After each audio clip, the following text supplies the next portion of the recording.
हिजोको स्टोरीमा लगाएको केटाको फोटो कसको फोटो हो? कुन कहाँबाट देख्यौ तिमीले? मलाई तिमीले हिडन गरेर हालेको थियो।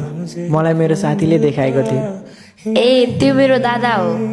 ए दादालाई पनि बेस्टु भनेर स्टोरी हाल्छन्। ऊ मलाई साथी मान्छ अनि के भो र? अनि दाइको फोटो हाल्दा नि मलाई हिडन गर्नुपर्छ र? तिम्रो यस्तै बानी थाहा भएर हो, बिना कारण पनि शङ्का गर्छौ। शङ्का गर्न तिमीले बाध्य बनाएको। दाइ नै भएको भए किन हिडन गर्थ्यौ र? थाहा रहेछ त दाइ होइन भन्ने, अनि के गर्छौ? के नै गर्न सक्छु र जाने मान्छेलाई। के अरे जानुभन्दा पहिले एकचोटि मेरो बारेमा सोचेको भए राम्रो हुन्थ्यो। सरी, मैले गल्ती गरेँ। अब म उसलाई धोका दिन चाहन्न। गल्ती तिम्रो होइन, गल्ती मेरै हो जो कि तिमीलाई विश्वास गरे। त्यस्तो नसोच, म भन्दा राम्री केटी पाउने छौ। ओके, सधैँ खुसी रहनु। Take care, by.